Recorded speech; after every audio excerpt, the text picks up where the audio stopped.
Assalamualaikum warahmatullahi wabarakatuh. Selamat datang di pembelajaran daring pada mata pelajaran fisika kelas 10 SMK Sunan Bejagung pada bab kedua yaitu gerak dan gaya. Submaterinya adalah kinematika gerak lurus. Kompetensi dasar adalah mengevaluasi gerak lurus dan gerak melingkar dengan kelajuan tetap atau percepatan tetap dalam kehidupan sehari-hari, serta menganalisis gerak dan gaya dengan menggunakan hukum-hukum Newton. Mari kita perhatikan dan pelajari video berikut ini.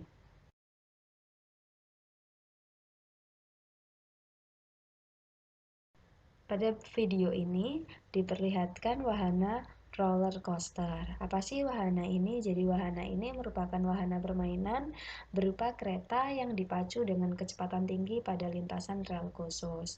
Nah, pada gambar ini dibayangkan saja jika sedang menaiki wahana ini ya. Jadi kalau lintasannya arahnya ke atas, artinya menanjak, maka kira-kira kecepatannya akan berkurang dibandingkan ketika relnya itu turun. Maka kecepatannya jika dilewati oleh kereta, maka akan bertambah. Nah, hal inilah akhirnya yang menjadikan gambaran sekilas ya, bahwasannya pada bab ini akan dibahas tentang gerak, kemudian ada dibahas tentang jarak, perpindahan, kemudian kecepatan, dan percepatan. Jadi nanti kita akan membahas hal-hal tersebut pada bab ini. Beranjak dari hal itu, kita dikenalkan dengan kinematika gerak lurus. Jadi kinematika itu apa sih? Jadi kinematika itu adalah cabang ilmu yang mempelajari gerak tanpa mengindahkan gaya penyebabnya. Nah, khusus pada bab ini yang akan dibahas adalah kinematika gerak lurus.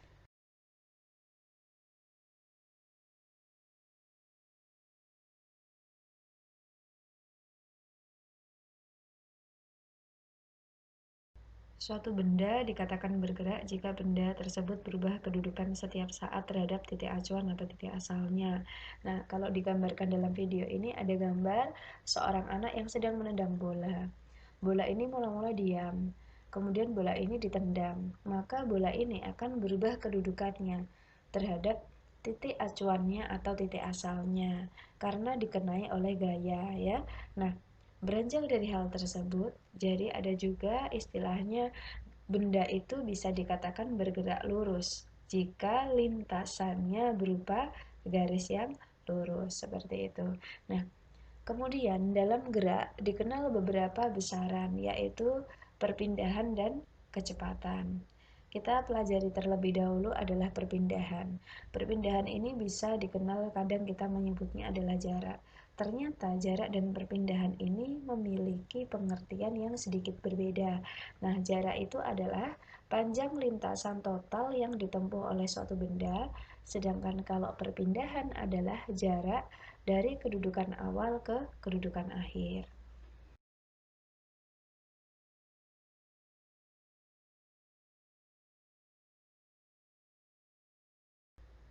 Pada subtopik kinematika gerak lurus, yang akan dibahas adalah kecepatan rata-rata dan kelajuan rata-rata.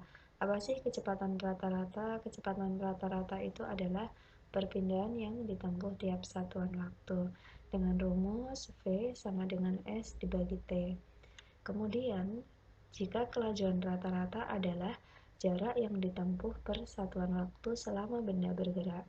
Rumusnya juga V sama dengan delta S per delta T.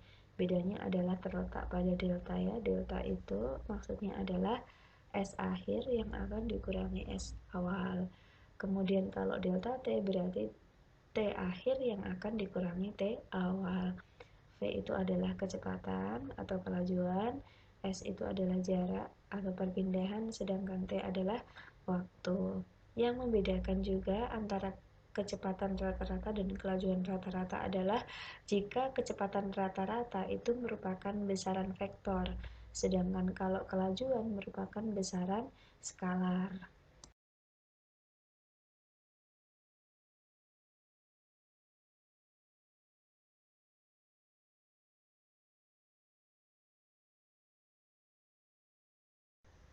Pada bagian ini kita akan membahas percepatan. Percepatan itu simbolnya adalah A kecil. Apa sih percepatan itu? Jadi percepatan adalah perubahan kecepatan tiap satuan waktu. Percepatan sendiri termasuk besaran vektor. Nah, sehingga dari pengertian itu bisa ditarik rumus matematikanya, yaitu A itu sama dengan delta V per delta T, di mana delta V itu adalah kecepatan akhir yang dikurangi dengan kecepatan awal dibagi dengan perubahan waktu. Beranjak dari percepatan, ada istilahnya gerak, itu dibagi dua, yaitu gerak lurus beraturan atau GLB dan gerak lurus berubah beraturan atau GLBB. Akan dibahas pada pembahasan setelah ini.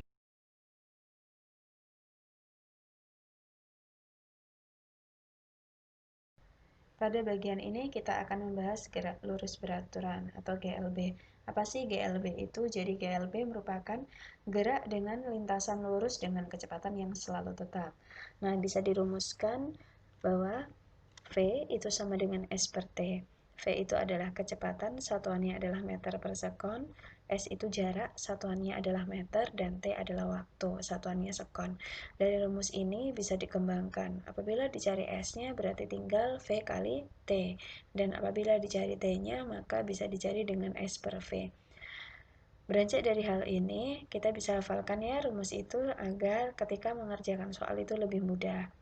Beranjak dari hal tersebut, kita lihat hasil dari ticker timer GLB. Kita lihat titik-titik yang ada pada hasil ticker timer itu jaraknya sama ya dari satu titik ke titik lainnya. Artinya kecepatannya itu tetap. Jadi kecepatannya itu tidak berubah secara mendadak ya. Jadi itulah gambaran dari hasil ticker timer pada GLB. Beranjak dari hal ini, diketahui apabila di sini ada salah satu contoh soal ya, V-nya adalah kecepatan adalah 108 km per jam. T-nya adalah 15 detik. Maka jarak yang ditempuh diminta menentukan jarak. Kita lihat di rumus bahwa S itu V kali T. Jadi nanti tinggal kecepatan dikalikan dengan waktunya. Nah, karena kecepatan di sini satuannya bukan meter per sekon, ya, maka harus menjadikan kilometer per jam itu menjadi meter per sekon. Nah, bagaimana caranya? Jadi kalau misalnya V itu sama dengan 108 km per jam, itu kilometer ke meter kali 1000. Artinya 108 dikalikan 1000 dibagi 1 jam.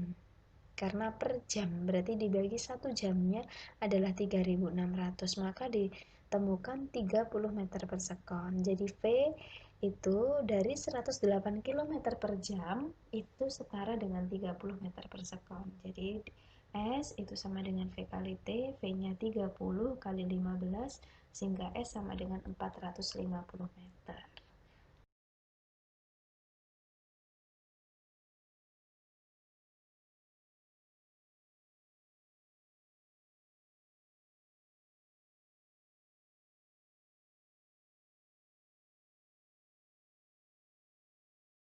Gerak lurus berubah beraturan atau GLBB. GLBB merupakan gerak dengan lintasan lurus dengan kecepatan yang berubah-ubah. Nah, gerak lurus berubah beraturan sendiri rumusnya adalah V itu sama dengan V0 ditambah A dikalikan T.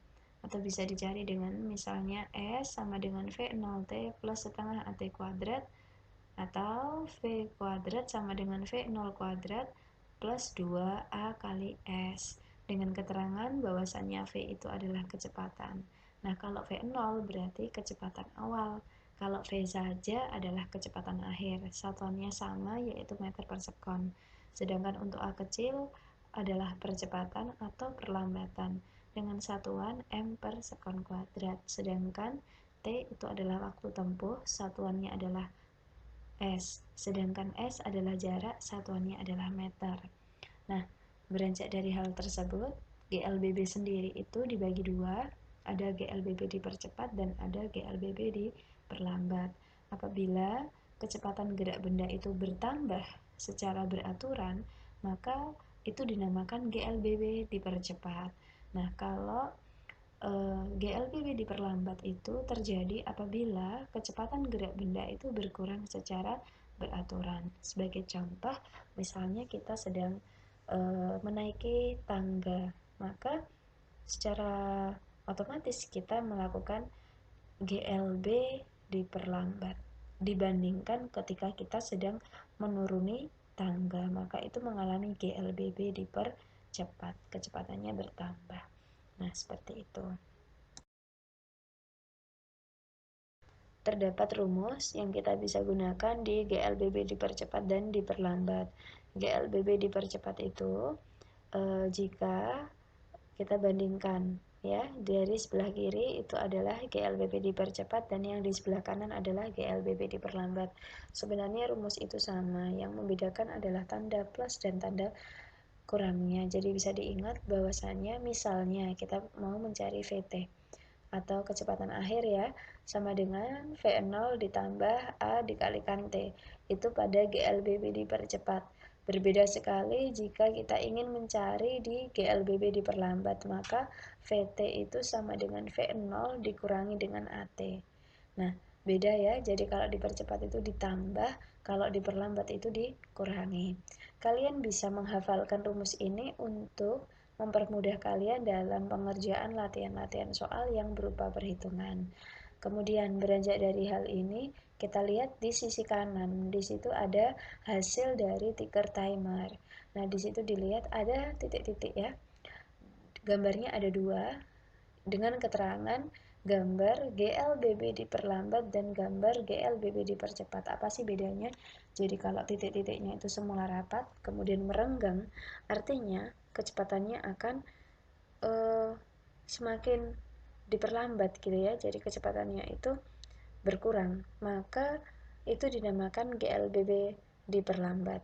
Nah, apabila semula renggang kemudian menjadi rapat, maka sebenarnya di situ mengalami GLBB dipercepat. Jadi seperti itu.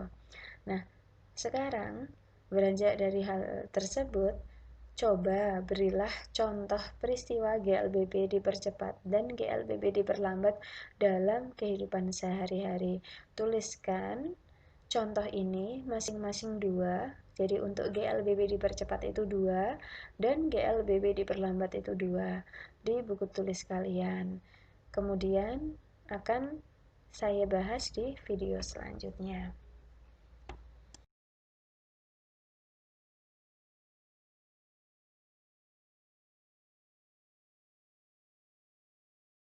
Pada bagian ini kita disajikan gambar yaitu pohon apel. Nah, pohon apel ini sangat banyak buahnya ya. Nah, kalau kita perhatikan ada beberapa buah yang telah jatuh ke bawah. Pernahkah kalian berpikir kenapa buah-buah ini kok jatuhnya itu ke bawah, tidak ke atas? Nah, kita sering menjawabnya karena ada gaya tarik bumi atau gaya gravitasi. Nah, berkaitan dengan ilustrasi ini, maka dihubungkan dengan materi kita yaitu gerak jatuh bebas. Nah, apa sih gerak jatuh bebas itu? Jadi, gerak jatuh bebas itu adalah gerak lurus berubah beraturan tanpa kecepatan awal atau V0-nya sama dengan 0, di mana percepatannya disebabkan karena gaya tarik bumi atau gaya gravitasi. Nah, syarat jika benda mengalami gerak jatuh bebas itu ada 3. Yang pertama adalah kecepatan atau V0-nya sama dengan 0. Kemudian gesekan antar benda itu diabaikan, dan yang ketiga adalah benda dijatuhkan dari tempat yang tidak terlalu tinggi atau percepatan gravitasinya dianggap tetap. Nah, dari hal tersebut kita bisa merumuskan bahwasannya V kalikan T itu sama dengan G kali T. V itu untuk kecepatan dikalikan waktu itu sama dengan percepatan gravitasi dikalikan waktu. Dan yang kedua adalah H itu adalah ketinggian, bisa dicari dengan setengah G kali T kuadrat. Dan yang ketiga adalah VT sama dengan akar 2 kali G kali H. Itulah yang bisa kita gunakan rumus-rumus pada subtopik yaitu gerak jatuh bebas.